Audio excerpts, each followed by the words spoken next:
Hello दोस्तों। आज हम हिट करेंगे लोकोमोशन एंड मूवमेंट इस पर्टिकुलर चैप्टर को। एंड किसके ऊपर based? These are the NCERT based kit power notes.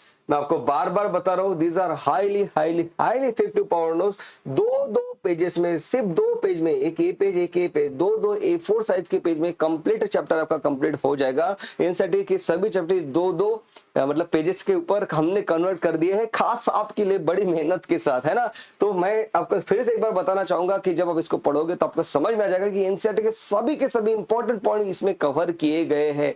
इसलिए इसको इसलिए डिजाइन किया गया है ताकि आप इसे बार बार रिवाइज कर सको। और एनसीईआरटी के कंसेप्ट बिल्कुल इस नोट्स के द्वारा आपकी रिवाइज हो जाएंगे। बार बार जब रिवाइज करोगे तो ऑटोमेटिक चीज फिक्स हो जाएगी बेटा, और एग्जाम में आप एक्सेलेंट रिजल्ट ले आओगे। That is my promise. मतलब मान लो आप, क्योंकि यार मैंने खुद इस टाइप के नोट्स बनाए थे जिसके through I could crack several entrance examination, खास आपके लिए डिजाइन किए बेटा।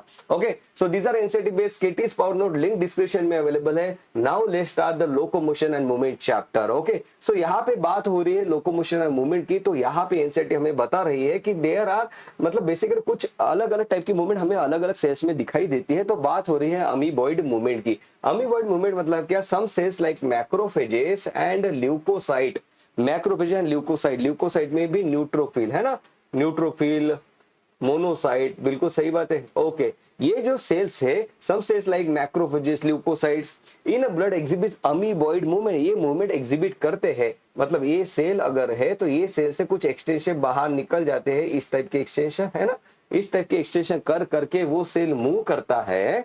Yes, it is affected by the formation of pseudopodia. ये जो आपको दिखाई दे रहा है हम इसे सूडोपोडिया कहते हैं। सो बाय फॉर्मिंग सूडोपोडिया बॉडी में मैक्रोफेजेस, सम ल्यूकोसाइट्स, ये एक जगह से दूसरे जगह मूव कर सकते हैं। ओके, इस टाइप के मूवमेंट को हम कहते हैं अमीबॉइड मूवमेंट, अमीबा जैसे मूव करते हैं। अब ये सूडोपोडिया फॉर्मेशन के लिए कौन रिस्पॉन्सिबल है? हमने सेल चैप्टर में पढ़ा है, it is the microfilament which is responsible for the pseudopodia formation. Okay, now second point है सिलियरी मूवमेंट। अब बॉडी एनसीईआरटी हमें बता रही है, एक होती है अमीबॉइड मूवमेंट, एक होती है सिलियरी मूवमेंट भी। सिलियरी मूवमेंट हमें कहां पे दिखाई देते हैं? सिलिया कहां पे दिखाई देते हैं? ये हमें दिखाई देते हैं फैलोपियन ट्यूब में, ट्रकिया में। ये सिलिया क्या करते हैं? स्मॉल इस टाइप के प्रोजेक्शन रहते हैं जो ट्रकिया से डस्ट पार्टिकल को रिमूव करते हैं। फैलोपियन ट्यूब में ये ओहम का ट्रांसपोर्ट करा देते हैं यूटेरस तक। So cilia in trachea helps in remove dust particle. Cilia also help passage of ova through the fallopian tube, बिल्कुल सही बात है।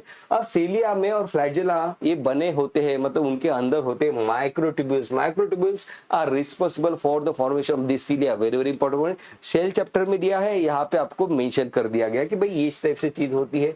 Okay, now let's talk about the flagellar movement. NCERT कहते हैं कि एक मूवमेंट ये भी होती है जहां पे फ्लैजेला होते हैं ऑर्गेनिज्म के पास, सेल्स के पास, जैसे स्पर्म के पास होता है फ्लैजेला। सो द जो स्विमिंग में हेल्प करता है स्पर्म को, बिल्कुल सही बात है। Maintenance of water current in the canal system of sponges, हमने बात की थी पॉरीफेरा में, उसके पास होते हैं water canal system. Okay, water canal system में बाहर से वाटर लाया जाता है और वॉस्कुलम से बाहर छोड़ दिया जाता है। पॉरीफेरा में हमने बात की थी, ये जो पॉरीफेरा है ये इस तरीके से दिख रहा था आपको, यहाँ से वाटर अंदर आता है, फिर यहाँ पे सीलिया लगे होते हैं, वाटर ऊपर चला जाता है। वाटर में जो न्यूट्रिशन था वो पॉरीफेरा ने ले लिया, तो इस टाइप से चीजें होती हैं। तो यहाँ पे भी फिर फ्लैजेलर मूवमेंट आपको दिखाई देती है। The locomotion protozoa like Euglena, protist है भाई, है ना। ये जो यूग्लिना है इसके पास भी फ्लैजेला होता है जो उसको लोकोमोशन में हेल्प कराता है। Which is the cytoskeleton involve? The cytoskeleton involve is a microtubule. सही बात है बेटा। Okay, now let's talk about the muscular movement, जो जिसके ऊपर ये अपना कंप्लीट टॉपिक का बेस है। So movement of our limb, jaw, tongue etcetera require muscles, और इनमें होती है मस्कुलर मूवमेंट। तो मसल को डिटेल में स्टडी करने के लिए हमें एनसीईआरटी कहती है। तो एनसीईआरटी हमें कहती है muscle is specialized tissue of mesodermal origin. M for mesoderm, M for muscle. Ectoderm, mesoderm, endoderm, तीन टाइप की जर्म लेयर होती है। उसमें से जो मेसोडर्म है, मेसोडर्म मसल को ओरिजिनेशन देता है। Okay, what are the properties of a muscle? Muscle है एक एक्साइटेबल टिश्यू है जो एक्साइट हो सकता है, मतलब कॉन्ट्रैक्ट रिलैक्स हो सकता है। बिल्कुल सही बात, एक्साइटेबल है, कॉन्ट्रैक्टिलिटी शो करता है, एक्सटेंसिबिलिटी शो करता है। एक्सटेंशन में इलास्टिक टाइप का होता है ना। देखो इलास्टिसिटी भी आ गई, मतलब एक्सटेंड हो सकता है, कॉन्ट्रैक्ट हो सकता है, रिलैक्स हो सकता है, ये सभी उसकी प्रॉपर्टी है। एक्साइट कर सकते हो, इंपल्स देके आप उसको एक्साइट कर सकते हो, एक्शन पोटेंशियल उसका चेंज कर सकते हो। Okay, based on the locomotion there are three types of muscle. NCERT कहती है कि भाई मसल के लोकेशन के अराउंड हम उसको 3 टाइप में डिवाइड कर सकते हैं। एक होता है skeletal, visceral and cardiac muscle. Skeletal muscle ये हमारे स्केलेटल कंपोनेंट बोन के साथ एसोसिएटेड होते हैं। ओके, अब ये अगर आप देखोगे तो स्केलेटल मसल के ऊपर आपको कुछ स्ट्रिप्स दिखाई देंगे, ये दिख रहे हो वर्टिकल स्ट्रिप, इसे हम कहते हैं striated appearance of the muscle. So they have strip appearance under the microscope, hence this skeletal muscle are so called as striated muscle. अब इनकी जो एक्टिविटी होती है ये हमारे कंट्रोल में है। ये देखो मैंने फ्लेक्शन कर दिया मेरे एल्बो, मैंने एक्सटेंड कर दिया मेरा एल्बो, तो ये मेरे वॉलंटरी कंट्रोल में है स्केलेटल मसल जो कि स्ट्राइटेड मसल है। अगर मैं विसरल मसल की अगर बात करूं, these are located in the inner walls of a hollow visceral organs of a body like alimentary canal, reproductive tract, इन सभी जगह पे हमें विसरल मसल दिखाई देती है। ब्लड वेसल के अंदर ट्यूनिका मीडिया में भी हमें स्मूथ मसल, यही मसल दिखाई देती है। अब ये जो मसल है इनमें कोई स्ट्राइशंस मुझे नहीं दिखाई देता। ये देखो यहाँ पे स्ट्राइशंस है ना लगे पड़े, यहाँ पे कोई नहीं है, तो इसको हमने स्ट्राइटेड का, इसको हम कहते हैं नॉन स्ट्राइटेड या तो फिर स्मूथ मसल, स्मूथ अपीयरेंस मुझे दिख रहा है। अब ये जो मसल है ये मेरे वॉलंटरी कंट्रोल में नहीं है। जीआईटी में जो पेरिस्टासिस हो रहा है क्या मेरे वॉलंटरी कंट्रोल में नहीं, तो smooth muscle they are also called as involuntary muscle. बिल्कुल सही बात। Now let's talk about the cardiac muscle. Cardiac muscle special type की मसल होती है जो कि हार्ट के पास होती है। अब देखो ये दिखने में तो स्ट्राइटेड है, ये दिखने में तो ये जो मसल है हार्ट की मसल है ये दिखने में तो स्ट्राइटेड है बिल्कुल स्केलेटल मसल की तरह, लेकिन इसका जो फंक्शन है इनवॉलंटरी है। मैंने अगर चाह कि भाई हार्ट बीट 2 मिनट के लिए रुक जाए तो नहीं रुकेगी, मेरे कंट्रोल में नहीं है। सो स्ट्राइटेड अपीयरेंस है बट फंक्शन वाइज वो भाई इनवॉलंटरी है, इस टाइप से। बिल्कुल सही बात। एंड ये मसल जो है ब्रांच भी शो करती है, देखो ब्रांच मसल है, ये ब्रांच है, ब्रांच बेटा ब्रांचिंग शो करती है। Okay, they are involuntary in nature. सही बात है। ओके, नाउ अब हम आगे बढ़ रहे हैं और अब बात करते हैं यस स्केलेटल मसल के बारे में। थोड़ा डिटेल में अपन जा रहे हैं, थोड़ा नहीं बहुत ही डिटेल में हम जा रहे हैं। तो देखो skeletal muscle is made up of number of muscle bundle. अगर हमने स्केलेटल मसल को बाहर निकाल के देखा तो मुझे दिखाई देता है कि इसके पास होते हैं कई सारे मसल बंडल्स, है ना, जिसे हम फैसिकल कहते हैं, जिसे हम फैसिकल कहते हैं। अगर ये देखो ये दूसरा फैसिकल, तीसरा फैसिकल, अगर इसी बंडल को आपने बाहर निकाल के देख लिया, अगर इसी बंडल को आपने बाहर निकाल के देख लिया तो भाई ये क्या है, ये एक मसल फाइबर है। ये एक मसल फाइबर है, मतलब एक मसल सेल है जिसको आपने यहाँ से बाहर निकाला। इसके अंदर जब आप देखते हो तो आपको दिखता है कि हर एक मसल सेल के अंदर कई सारे एक्टिन और मायोसिन फिलामेंट होते हैं। तो यहाँ पे एनसीईआरटी कहती है कि देखो skeletal muscle is made up of muscle bundle, कई सारे बंडल से जो कि फैसिकल हम उसे कह रहे हैं, held together by collagenous tissue called as fascia के थ्रू ये होल्ड किए रहते हैं एक दूसरे के साथ। बिल्कुल सही बात है। ओके, यहाँ पे आप देख भी रहे हो कि ये देखो आप यहाँ पे देख पा रहे हो कि ये जो मसल बंडल है, ये जो मसल है इसमें है बंडल, इसे हम कह रहे हैं मसल बंडल। इसी बंडल में से एक बंडल को बाहर निकाला गया, दैट इज एक मसल फाइबर को बाहर निकाला गया। उसके अंदर मुझे दिख रहे हैं कई सारे, एक मसल फाइबर के अंदर कई सारे फिलामेंट्स मुझे दिखाई दे रहे हैं। सही बात हो गई। ओके, नाउ ये तो बात सही होगी बेटा। Okay, now each muscle bundle contains a number of muscle fibre. ये मसल फाइबर मतलब मसल सेल है, इसके अंदर होते हैं मायोफाइब्रिल मतलब actin and myosin filament. Be careful बेटा, बच्चे कंफ्यूज होते हैं। मसल फाइबर मतलब क्या, मसल फाइबर मतलब मसल सेल, एक सेल मसल का, उसे हम कहते हैं मसल फाइबर। बिल्कुल सही बात है। Okay, now structure of a muscle fibre देखते हैं, बात हो रही है स्ट्रक्चर ऑफ मसल फाइबर की। The plasma membrane of a muscle fibre, ये जो मसल फाइबर है इसकी जो प्लाज्मा मेम्ब्रेन है, सही बात है हर एक सेल के पास प्लाज्मा मेम्ब्रेन है, तो इसके प्लाज्मा मेम्ब्रेन को हमने स्पेशल नाम दिया, हम कहते हैं sarcolemma. The protoplasm of a muscle fibre, ये जो साइटोप्लाज्म इसके अंदर है, इस साइटोप्लाज्म को हम क्या कहते हैं, इस साइटोप्लाज्म को हम कहते हैं सार्कोप्लाज्म। बिल्कुल सही बात है। द सार्कोप्लाज्म में कई सारे न्यूक्लियस होते हैं, कई सारे न्यूक्लियस होते हैं मतलब मल्टी न्यूक्लिएटेड स्ट्रक्चर है, इसे हम कहते हैं सिंसिटियम, मतलब एक ऐसा सेल जिसके पास कई सारे न्यूक्लियाई है।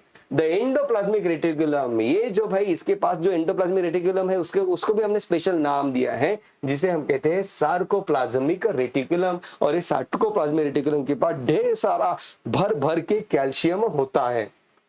तो सही बात है। तो आपने देख लिया कि भाई सार्कोलेमा क्या है, सार्कोप्लाज्म क्या है, सिंसिटियम क्या है, सार्कोप्लाज्मिक रेटिकुलम क्या है। सही बात है। नाउ अब हम आगे बढ़ रहे हैं। देखो कितने जल्दी जल्दी टॉपिक को आप बिल्कुल बेहतरीन तरीके से रिवाइज कर सकते हो। The characteristic feature of a muscle fibre, भाई मसल फाइबर का कैरेक्टरिस्टिक फीचर क्या है देखते हैं। तो एक मिनट भाई साहब। ओके, तो देखते हैं कि इसका कैरेक्टरिस्टिक फीचर क्या है। एक मिनट, हाँ, the presence of large number of parallelly arranged filament in the sarcoplasm called as myofilament और मायोफाइब्रिल, ये इसका कैरेक्टरिस्टिक फीचर है। मतलब क्या, ये जो मसल सेल आप ले रहे हो इसके अंदर आपको कई सारे फिलामेंट्स दिखाई देते हैं, कई सारे फिलामेंट्स आप दिखाई देते हैं।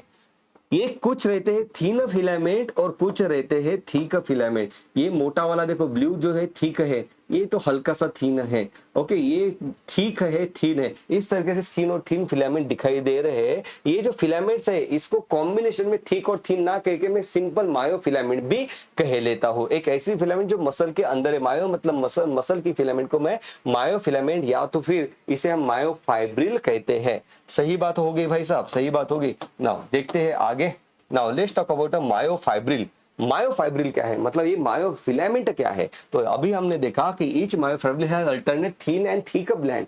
बिल्कुल सही बात है। ये जो थीन फिलामेंट होती है, ये जो थीन फिलामेंट होती है हम इसे कहते हैं एक्टिन फिलामेंट। हम इसे एक्टिन फिलामेंट कहते हैं या तो फिर इसे I band that is light band कहते हैं।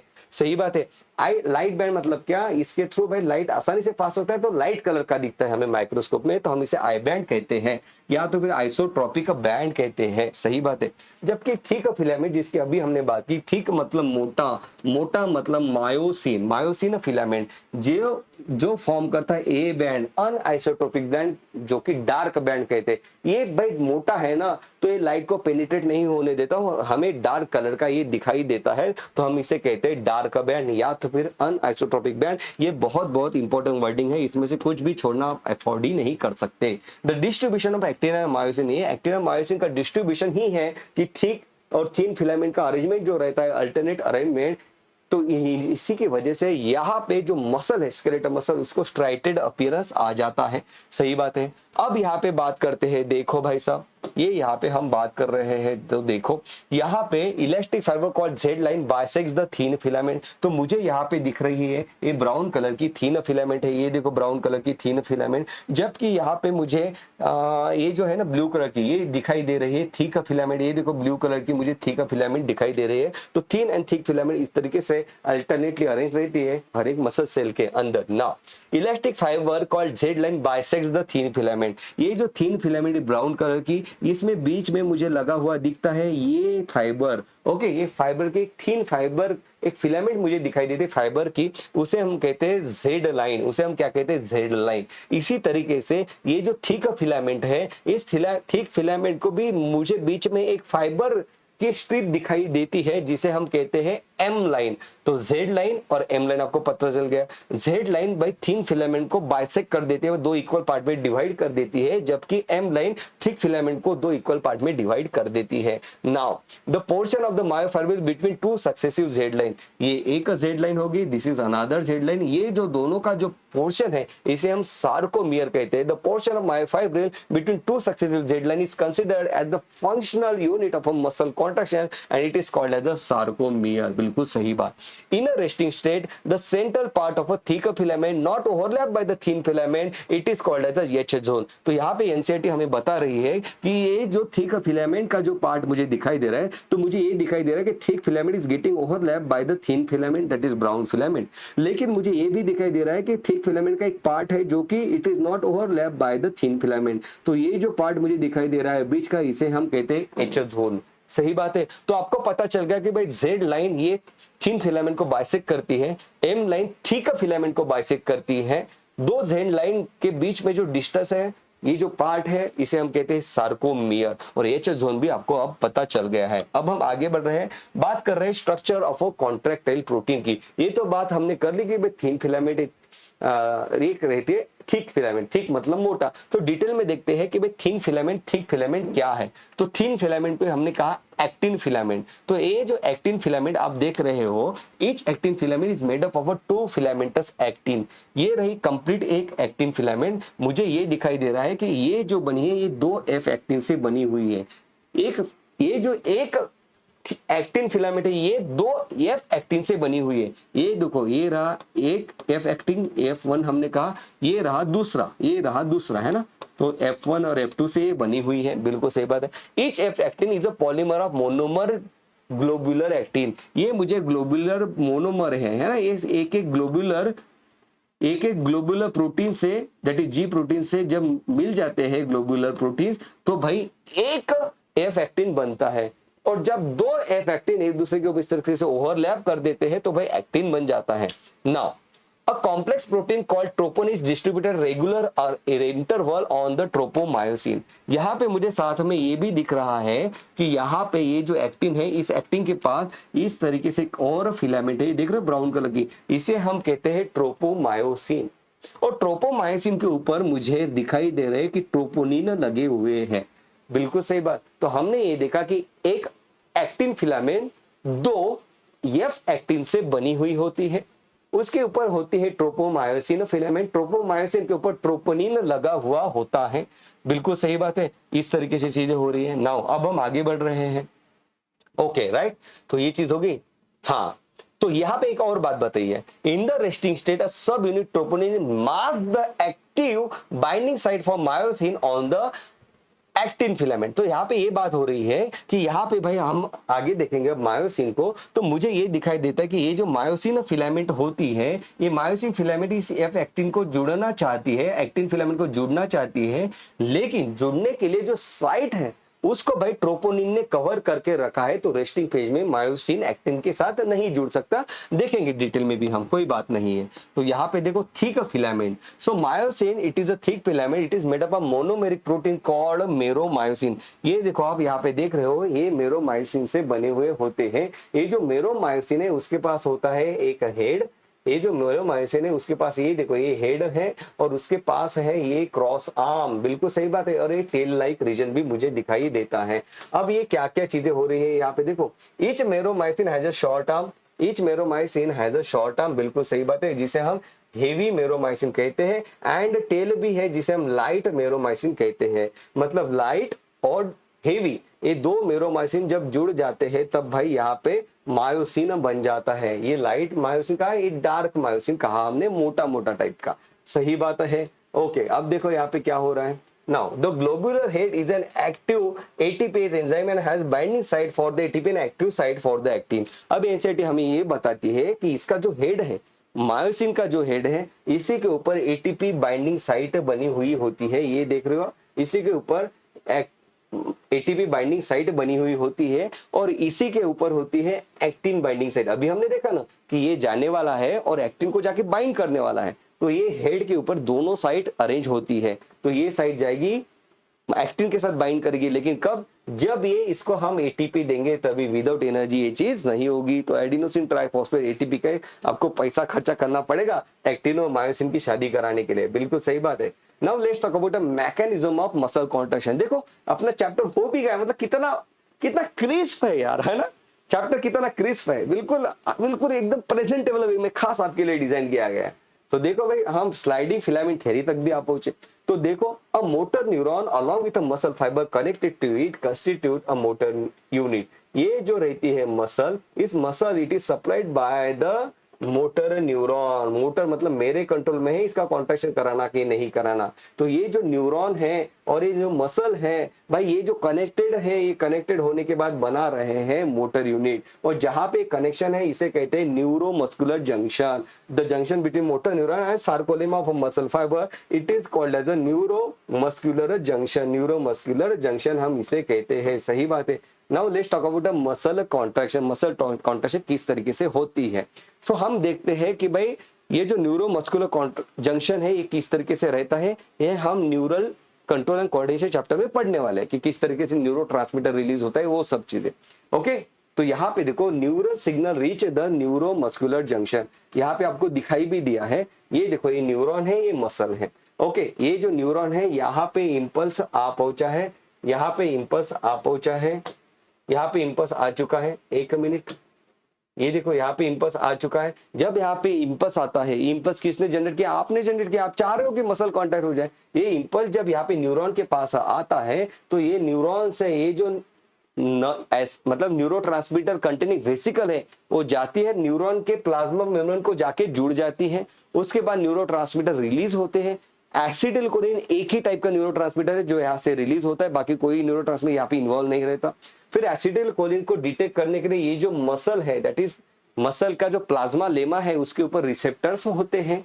ये रिसेप्टर इस एसिटिलकोलिन को डिटेक्ट कर लेते हैं और अकॉर्डिंगली मसल का कॉन्ट्रैक्शन रिलैक्सेशन होता है। सही बात है। तो देखो यहाँ पे बताया क्या जा रहा है, तो यहाँ पे देखो ये बताया जा रहा है हमें कि neural signal reach the neuromuscular junction, neuromuscular junction releases acetylcholine. बहुत इंपॉर्टेंट बात, the action potential is generated in the sarcolemma that is plasma membrane of a muscle fibre. Action potential releases the calcium ion from the sarcoplasmic reticulum. यहां से अब calcium release होगा, calcium जाएगा भाई troponin के ऊपर जाके अटैच हो जाएगा, और जब ट्रोपोनिन के ऊपर एक कैल्शियम जाके अटैच हो जाएगा ट्रोपोनिन फ्लिप हो जाएगा, है ना, ट्रोपोनिन फ्लिप कर जाएगा, मतलब ट्रोपोनिन के साथ मायोसिन को हटा देगा, है ना, ट्रोपोनिन को हमने एक्टिवेट कर दिया कैल्शियम लगा के, अब ट्रोपोनिन एक्टिवेट हो गया तो ट्रोपोमायोसिन को भाई रोटेट कर देता है हल्का सा, यहाँ पे शायद दिखाया है तो देखते हैं। देखो एनसीईआरटी ने डायग्राम में क्या कहा है, ये देखो शायद डायग्राम में नहीं दिया है, लेकिन ट्रोपोमायोसिन जो लगी हुई थी जिसके अंदर एक्टिव साइट थी जहां पे मायोसिन बाइंड हो सकता है ना, उस एक्टिव साइट को हमने भाई एक्सपोज कर दिया, हमने ट्रोपोमायोसिन को हटा दिया वहां से, है ना, बिल्कुल सही बात है। देखो now so myosin binds to the actin using ATP, calcium binds to, एक मिनट पहले ये पढ़ लेते बेटा, यहाँ पे क्या दिया है, calcium binds to the troponin and remove the masking of active site for myosin. अब मायोसिन के लिए भाई जगह खुली होगी, वो आराम से अब भाई साहब एक्टिन को जाके वो मतलब जाएगा, चिपक जाएगा। सो मायोसिन बाइंड कर जाता है एक्टिन के साथ यूजिंग एटीपी लगेगा भाई, है ना। अब एक्टिन मायोसिन, ये देखो एक्टिन मायोसिन का दोनों का भाई यहाँ पे शादी चल रही है ना, दोनों के बीच में बंधन बन गया। ओके, ये जो बाइंडिंग हुआ हम इसे कहते हैं क्रॉस ब्रिज फॉर्मेशन, तो क्रॉस ब्रिज फॉर्मेशन हो गया, बिल्कुल सही बात है। नाउ अब ये मायोसिन क्या करता है, ठीक है, वो एक्टिन को पुल करता है, क्या वो पुश करता है, नहीं, मैंने कहा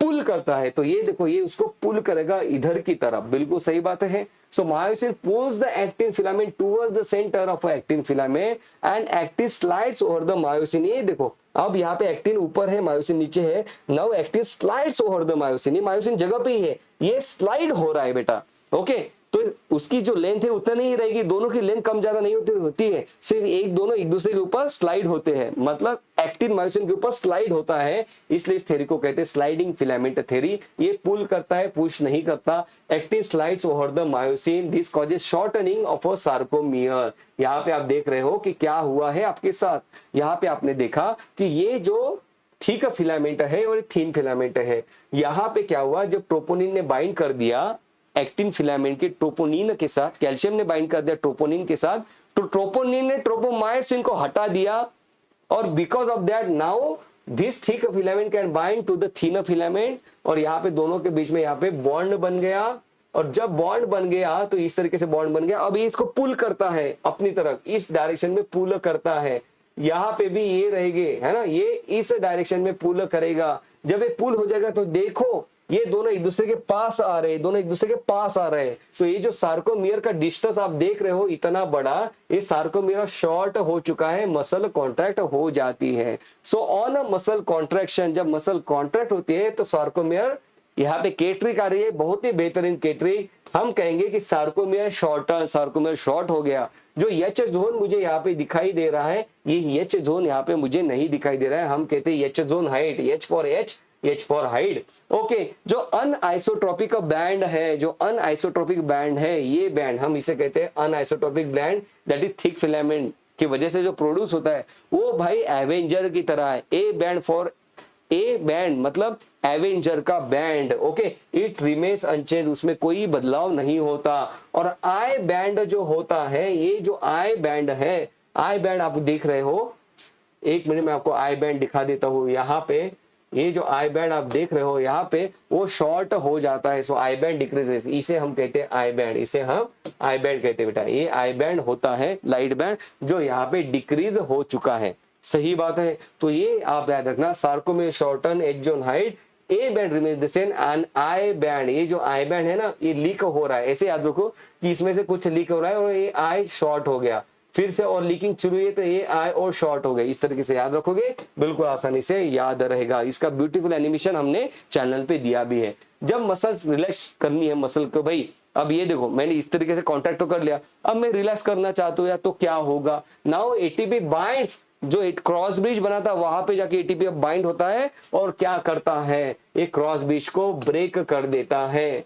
now the calcium ion release हो जाते हैं ट्रोपोनिन से, the calcium ion are pump back to the sarcoplasmic reticulum, है ना। एंड फिर से जो मास्किंग है, एक्टिन फिलामेंट का मास्किंग हो जाता है, एक्टिन और मायोसिन का ब्रेकअप हो चुका है, इस तरीके से कॉन्ट्रैक्शन और रिलैक्सेशन होता है। Now let's talk about the muscle fatigue. क्या चीज होती है मसल फटीग, मतलब क्या, repeated activation of muscle can lead to the activation of lactic acid due to anaerobic breakdown of glycogen in them causes the muscle fatigue. जब हम बहुत देर के लिए काम करते हैं तो भाई मसल को ग्लूकोज कम पड़ जाता है ना, ऑक्सीजन की कमी होगी तो मसल ग्लूकोज को अनेरोबिकली ब्रेक करना शुरू कर देता है, जिसके वजह से लैक्टिक एसिड फॉर्मेशन होता है। ये हम पढ़ते भी है रेस्पिरेशन चैप्टर में, जब लैक्टिक एसिड बन जाता है तो आपको मसल में दर्द होने लगता है ना। जो मसल फाइबर हम देख रहे थे, मसल फाइबर दो टाइप की होती है जो एनसीईआरटी ने हमें बताया है, एक होती है रेड मसल फाइबर, एक होती है व्हाइट मसल फाइबर। तो देखो भाई रेड मसल और व्हाइट मसल का डिफरेंस क्या क्या है वो एनसीईआरटी ने हमें बताया है। तो देखो रेड मसल फाइबर के पास होता है मायोग्लोबिन, आपके आरबीसी के पास होता है हीमोग्लोबिन जो ऑक्सीजन को भाई कैरी करता है, वैसे ही रेड मसल के पास होता है myoglobin which is an oxygen storing red pigment.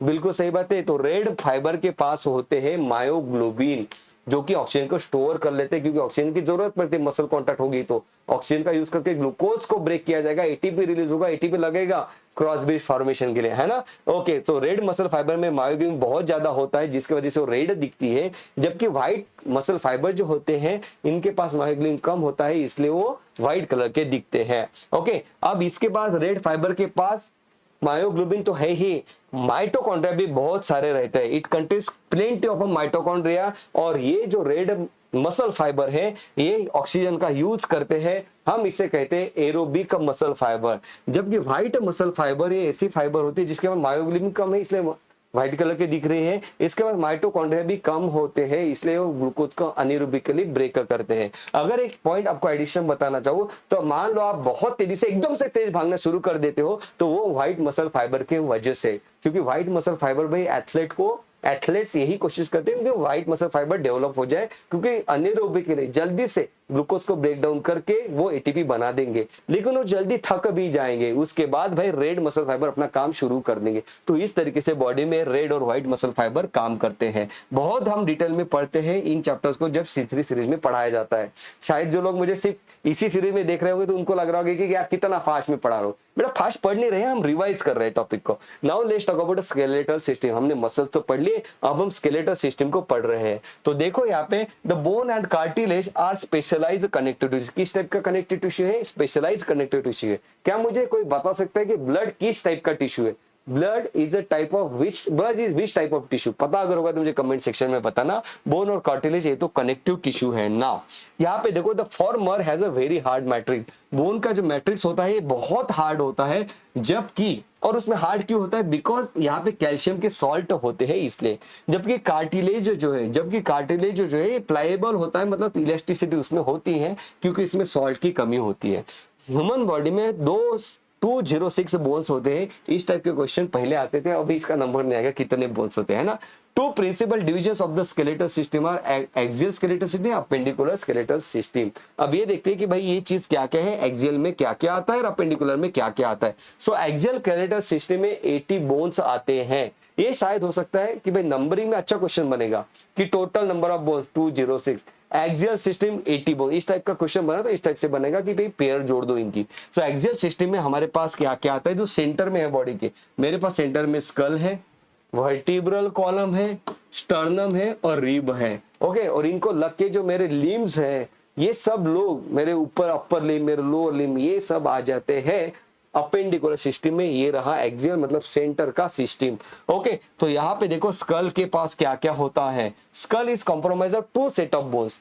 8 cranial bone है, ये हमारे क्रैनियम में है, और फेशियल में है total 22 bones. Okay, so total skull के पास हो गए 30 बोन्स, फेशियल बोन 14 हो गए, क्रैनियल बोन 8 हो गए, दैट इज 22 बोन्स टोटल। सही बात है। तो क्रैनियल बोन्स कौन से है अपने पास? तो देखो एक रहा आगे वाला फ्रंटल बोन, एक रहा आगे वाला फ्रंटल बोन। ओके, बिल्कुल सही बात है। उसके बाद ये रहा पैराइटल, ये रहा पैराइटल, ये आपके ईयर के पास जो है वो है टेम्पोरल बोन, पीछे के साइड में ऑसिपिटल बोन है, और यहाँ पे इथमॉइड और स्पिनॉइड बोन भी होता है। इथमॉइड और स्पिनॉइड बोन भी होता है जो थोड़ा अंदर की तरफ होता है, जो यहाँ पे नहीं दिखाई दे रहा है ना, यहाँ पे नहीं दिखा। यही स्पिनॉइड बोन की कैविटी रहती है जिसमें पिट्यूटरी ग्लैंड थी। तो ये दोनों आप याद रखना। साथ में ये बात याद रखना कि क्रैनियल बोन्स में भाई पैराइटल बोन, ये देखो ये पैराइटल और टेम्पोरल ये दोनों पेयर्ड है, बाकी के अनपेयर्ड है। फेशियल बोन्स की अगर मैं बात करूं तो इतने सारे फेशियल बोन है। अगर मुझे इनका नाम नहीं याद रखना तो मैं नहीं रुकूंगा, लेकिन मुझे इतना पता चाहिए कि फेशियल बोन में एक ओमर बोन होता है, ये ओमर बोन और मैंडिबल, मैंडिबल एक सिंगल बोन है।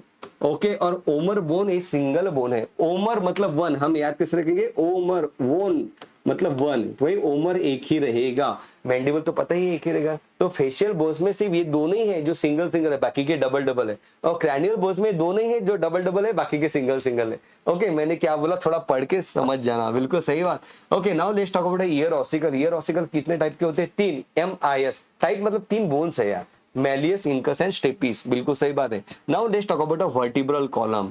वर्टिब्रल कॉलम क्या है भाई साहब, vertebral column is form bye 26 vertebrae, इस तरीके से एक दूसरे के साथ जुड़ जाते हैं, आपका वर्टिब्रल कॉलम बन जाता है। द वर्टिब्रल कॉलम का जो फॉर्मूला है वो है 7 12 5 5 1, 7 12, बिल्कुल सही बात, 5 5, ये 5 फ्यूज हो जाते इसलिए बन गया एक, और ये रहा एक, दैट इज सर्वाइकल, ये रहा थोरैक्स, पीछे वाला लंबार, फिर सैक्रम एंड फिर कॉकिक्स। सही बात है, कॉकिक्स मतलब आपका टेलबोन, सही बात है। Each vertebra has a central hollow portion called as neural canal, इसे हम क्या कहते हैं, हॉलो, जो ये कैविटी मुझे दिखाई दे रही है इसे हम न्यूरल कैनल कहते हैं, और इसी न्यूरल कैनल के थ्रू भाई स्पाइनल कॉर्ड पास होता है ना। Presence of 7 cervical vertebra, presence of 7 cervical vertebra is a characteristics of mammal. कोई मैमल है तो भाई उसके पास 7 सर्वाइकल वर्टिब्रा दिखेंगे ही दिखेंगे, बाकी के कम ज्यादा हो सकते हैं लेकिन 7 सर्वाइकल को दिखेंगी आपको।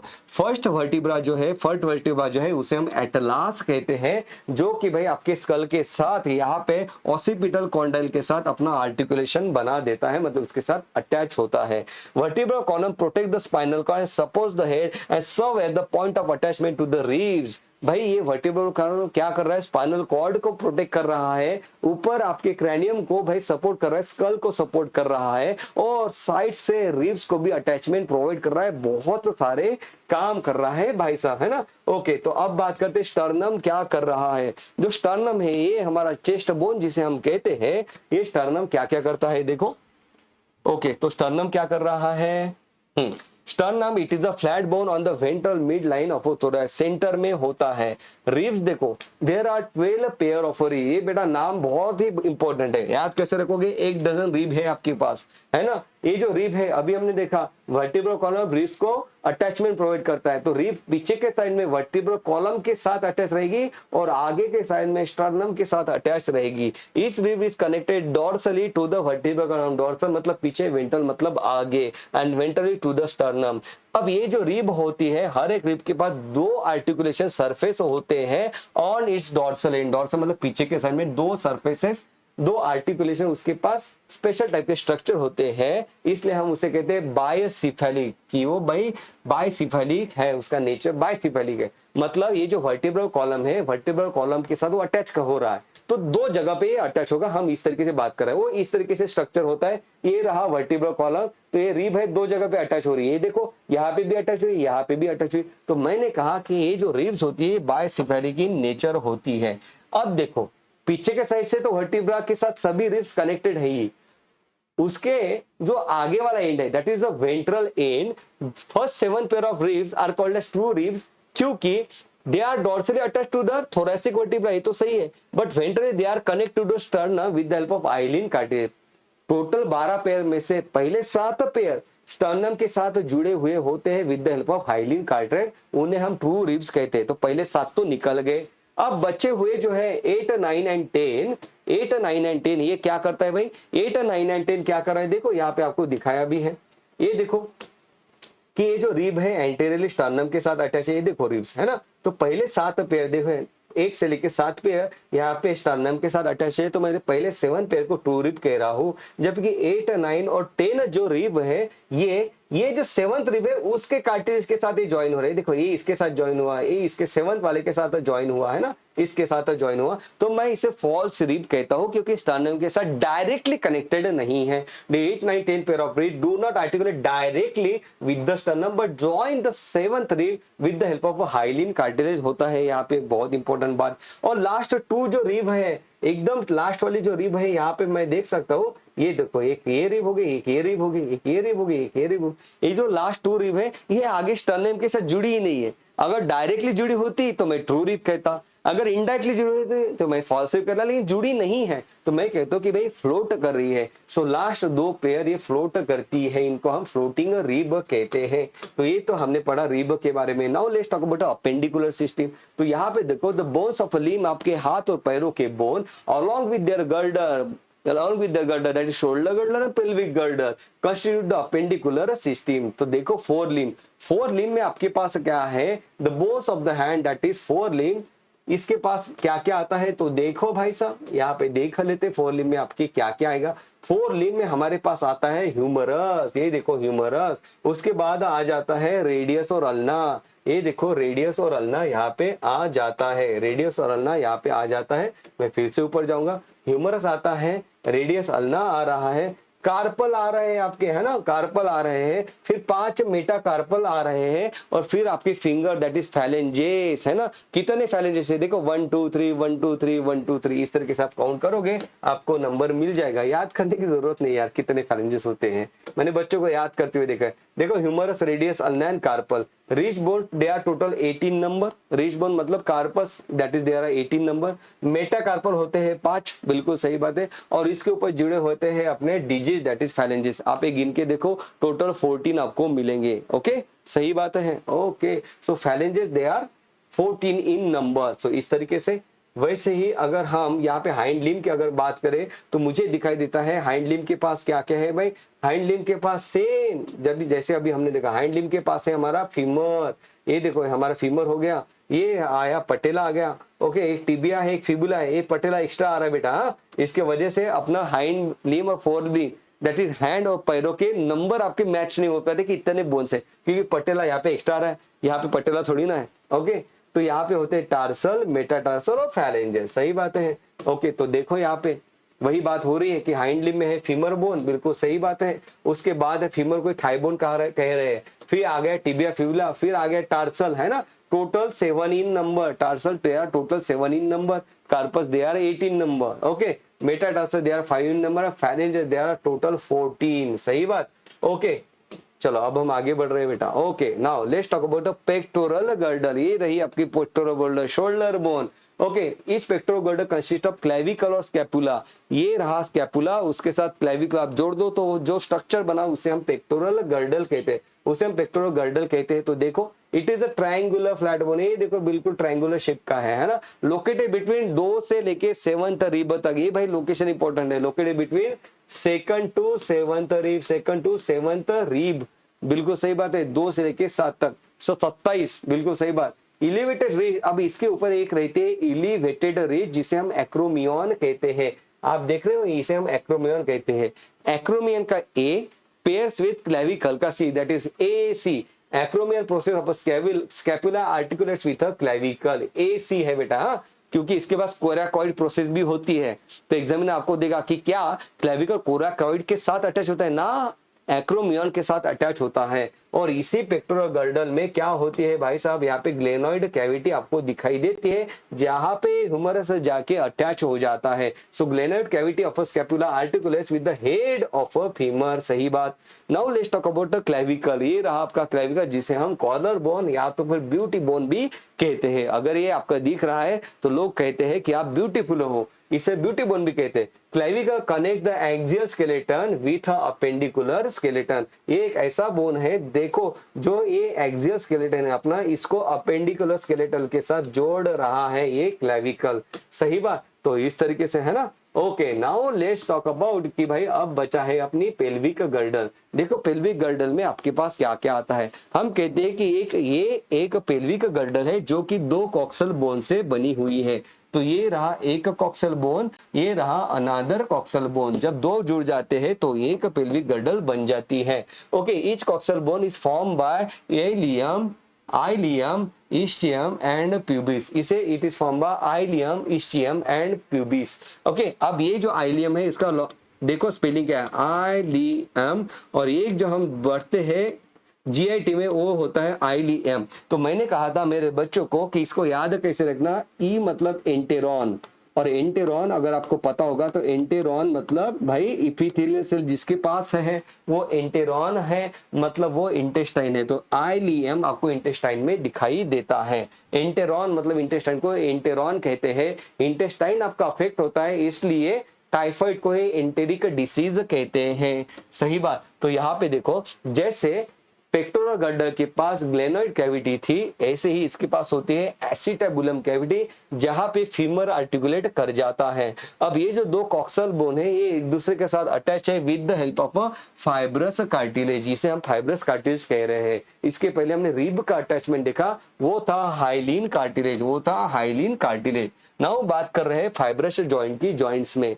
तो फाइब्रस जॉइंट की अगर हम बात करें तो मुझे जो स्कल है उसमें कोई भी मूवमेंट नहीं दिखाई देती। Fibrous joint do not allow any type of movement, fix joint है जैसे कि joint between the skull bone, ये एक फाइब्रस जॉइंट है। अगर मैं कार्टिलेज जॉइंट की बात करूं तो cartilage joint permission limited type of movement, जैसे कि जॉइंट मुझे दिखाई देता है बिटवीन एडजेसेंट वर्टिब्रा। बिल्कुल वर्टिब्रा ऐसा नहीं है बिल्कुल मतलब आप एक बियॉन्ड रेंज उसको नहीं बेंड कर सकते, बिल्कुल लिमिटेड मूवमेंट प्रोवाइड करता है एक वर्टिब्रा दूसरे वर्टिब्रा के ऊपर, इसलिए तो आप झुक पाते हो, है ना। लेकिन ऐसा नहीं कि बहुत ही झुक गए, तो भाई लिमिटेड मूवमेंट है। Joint between the adjacent vertebra, वैसे joint between the rib and sternum जो हल्की हल्की मूवमेंट करता है इंस्पिरेशन एक्सप्रेशन के वक्त, ये भी एक कार्टिलेजिनस जॉइंट है। यहाँ पे होता है हाइलिन कार्टिलेज, अभी हमने देखा। और प्यूबिक सिंपासिस जब डिलीवरी होती है तो दो कॉक्सल बोन हल्के से सेपरेट हो जाते हैं, लिमिटेड मूवमेंट है, it is because of fibrous cartilage. यहाँ पे फाइब्रस कार्टिलेज होता है, बिल्कुल सही बात।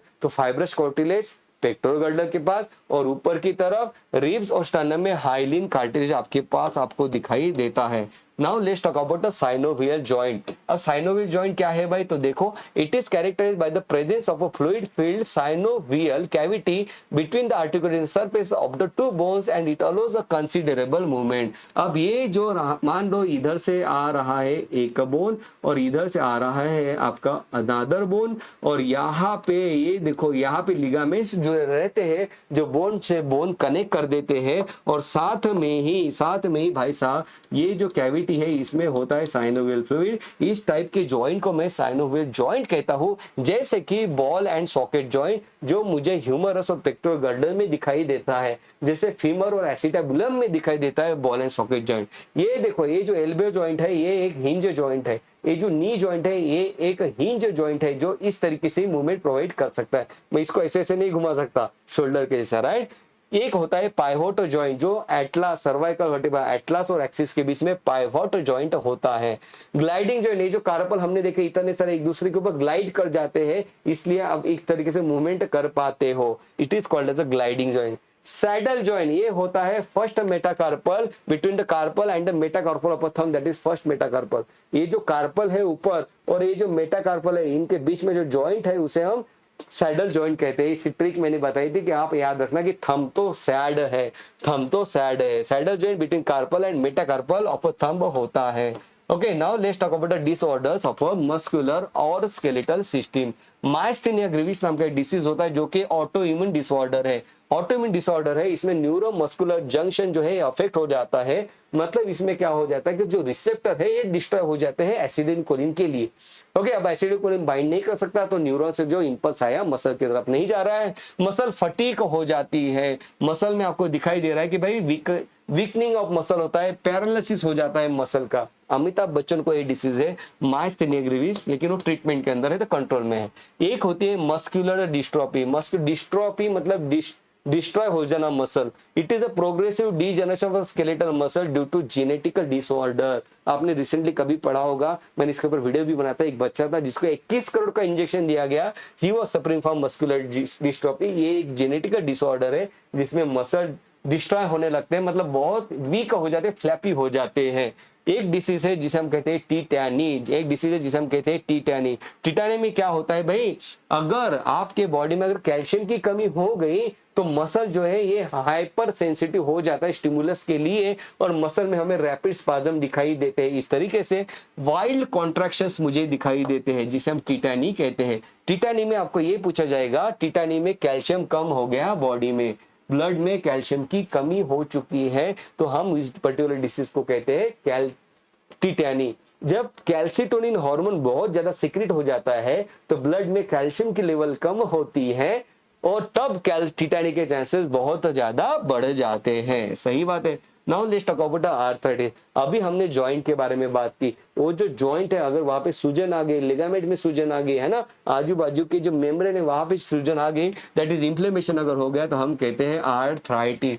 ये मोस्टली ओल्ड एज में आपको होता है। आपने देखा होगा कि जो ओल्ड एज पर्सनल है आपकी फैमिली, वो कहते हैं कि मेरे घुटनों में बहुत दर्द हो रहा है, because it is because the inflammation of a joint. सही बात है। ओके, तो बहुत रीजन है इसके, लेकिन one of the main reason is old age related. Osteoporosis, osteo मतलब बोन, पोरोसिस मतलब भाई, पोरोसिस मतलब क्या होता है, पोरोसिस का मतलब होता है कि पोर्स हो जाना बोन में। So it is age related disorder characterized by decrease bone mass. Bone calcium छोड़ना शुरू कर देता है, and there are they it become, chances तो बढ़ जाएंगे फ्रैक्चर के, कैल्शियम की कमी होने लगी है।